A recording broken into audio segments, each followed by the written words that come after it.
সব খেলার সেরা বাঙালির তুমি ফুটবল। নমস্কার, ফুটবল আড্ডা চ্যানেলে আপনাদের স্বাগত। আজকে ডুরান্ড কাপের ইতিহাস শোনাবো, ডুরান্ড কাপের গল্প বলবো। ডুরান্ড কাপ প্রথম চালু হয় 1888 সালে, মানে মোহনবাগান প্রতিষ্ঠা হয়েছিল 1889 সালে, ঠিক তার 1 বছর আগে। যার নামে নামাঙ্কিত এই ডুরান্ড কাপ, তার নাম হচ্ছে হেনরি মর্টিমার ডুরান্ড। ইনি সেই সময় তৎকালীন যে ব্রিটিশ রাজ ছিল আমাদের দেশে, সেখানকার ফরেন সেক্রেটারি ছিলেন সেই সময়। উনি অসুস্থ হয়ে পড়েছিলেন। তিনি সিমলায় গেছিলেন সুস্থ হতে, রিকভারি করতে, অসুস্থ শরীরটাকে সারাতে। এবং সেখানে গিয়ে উনি যখন দেখলেন, উনি যখন সেরে উঠলেন, তখন উনি বুঝলেন যে উপলব্ধি করলেন যে খেলাধুলার গুরুত্ব কতটা শরীরকে ফিট রাখার জন্য, এবং শরীরকে ফিট রাখা কতটা জরুরি। সেই জন্য তিনি দেশকে উপহার দিলেন একটা নতুন ফুটবল টুর্নামেন্ট, এই ডুরান্ড কাপ। ওনার নাম অনুসারেই হলো। তো এইটা শুরু হলো উনি যে শরীর সারাতে যেহেতু সিমলায় গেছিলেন, সিমলাতেই শুরু হয়। এবং এই ডুরান্ড কাপ 1888 থেকে আর স্বাধীনতা পর্যন্ত বিভিন্ন যে আর্মির টিম বা এয়ারফোর্সের টিম বা নেভির টিম, এরাই অংশগ্রহণ করত এবং এরাই অংশগ্রহণ করতে পারতো। সেই সময় দেশীয় টিম বা অন্যান্য স্কুল বা কলেজ বা ইউনিভার্সিটির টিমকে অ্যালাউ করা হতো না খেলার জন্য। এই ডুরান্ড কাপে দ্বিতীয় বিশ্বযুদ্ধ চলার সময় 39 সাল, আর তারপর 41 থেকে প্রায় 50, মানে মোটামুটি 10 বছর বন্ধ ছিল দ্বিতীয় বিশ্বযুদ্ধ, আমাদের স্বাধীনতা, এই সব কিছু মিলিয়ে। তো 1940 সালে প্রথমবার সিমলা থেকে দিল্লিতে স্থানান্তরিত হয় এই ডুরান্ড কাপ। এখন যখন স্বাধীন হয়, সেই সময় একটা গল্প আছে। সেই সময় যে ব্রিটিশ কমান্ডার ইন চিফ ছিলেন আর্মির, তার ঘরে ডুরান্ড কাপটা 1947 সালে অ্যাক্সিডেন্টালি ওটাকে আবিষ্কৃত করা হয়। কমান্ডার ইন চিফের নাম ছিল স্যার ক্লডি অ্যাচিলেক। তো এই যে ক্লডি অ্যাচিলেকের ঘরে যখন আবিষ্কৃত হয়, তখন চেষ্টা করা হয় যে পাকিস্তানে এই ট্রফিটাকে নিয়ে যাওয়া হবে এবং পাকিস্তানের টুর্নামেন্টটা হবে। কিন্তু সেই সময় আমাদের যে ডিফেন্স সেক্রেটারি HM প্যাটেল, উনি বাধা দেন, এবং শুধু বাধা দেন না, ওটাকে একদম যাকে বলে নিজের দখলে নিয়ে দিল্লির একটি স্টেট ব্যাংক অফ ইন্ডিয়ার শাখাতে ঢুকিয়ে একদম চাবি বন্ধ করে দেন। এটা বেশ রোমহর্ষক গল্প।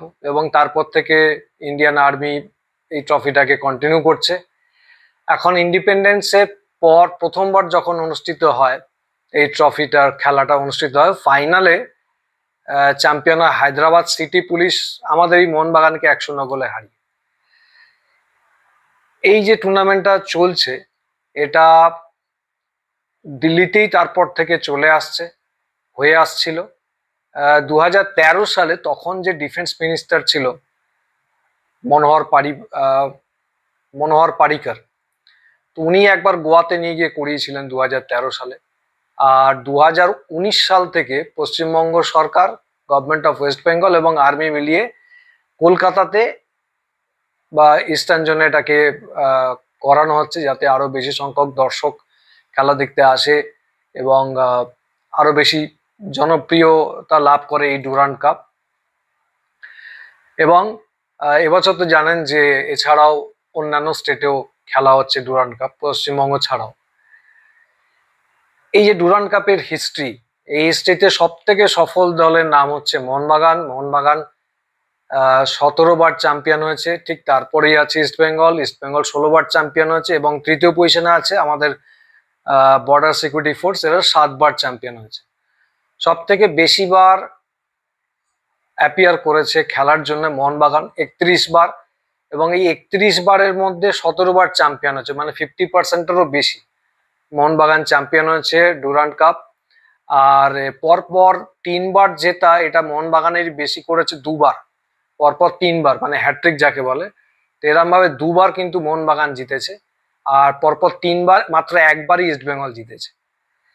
তো এই গেল মোটামুটি ডুরান্ড কাপের হিস্ট্রিটা, এটা আমি বলার চেষ্টা করছিলাম। এখন দেখবেন যে যারাই চ্যাম্পিয়ন হয় ডুরান্ড কাপ, তাদেরকে 3টে ট্রফি দেওয়া হয়।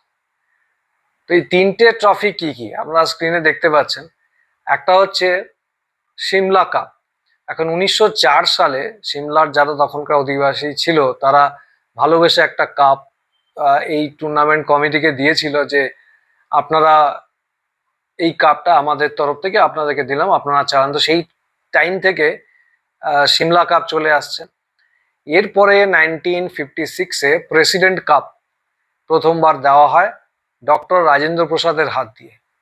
তো 1956 থেকে প্রেসিডেন্ট কাপও চলছে এবং 1965-এ বর্তমান যে ডুরান্ড কাপটা আপনারা এখন স্ক্রিনে দেখতে পাচ্ছেন, এই ডুরান্ড কাপটা 1965-এ থেকে দেওয়া শুরু হয়। তো এখন যারাই চ্যাম্পিয়ন হয় তারা এই তিনটে ট্রফি বা কাপই তাদেরকে দেওয়া হয়। এটা একটা ইউনিক ব্যাপার। দেশের অন্য কোনো জায়গাতে কিন্তু, অন্য কোনো টুর্নামেন্টে কিন্তু এরম ভাবে একটা ফাইনাল জিতলে তিনটে ট্রফি বা শিল্ড এরম ভাবে দেওয়া হয় না। এই ডুরান্ড কিন্তু এশিয়ার সব থেকে পুরনো টুর্নামেন্ট এবং ওয়ার্ল্ডের মধ্যে 5th পজিশনে আছে সব থেকে পুরনো টুর্নামেন্টে। তো আমরা আশা করছি ভবিষ্যতে এই ডুরান্ড কাপ আরও চলবে এবং সমস্ত দল সক্রিয়ভাবে অংশগ্রহণ করবে এবং এই খেলাটা আরও বেশি শ্রীবৃদ্ধি লাভ করবে।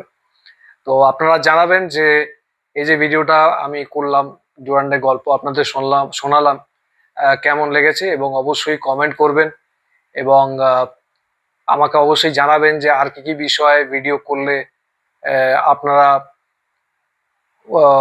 জিনিসটাকে, আপনাদের কোন কোন জিনিসের উপর ভিডিও দেখতে আপনারা চাইছেন অবশ্যই কমেন্ট করে আমাকে জানাবেন। ভিডিওটা দেখার জন্য অনেক অনেক ধন্যবাদ। নমস্কার।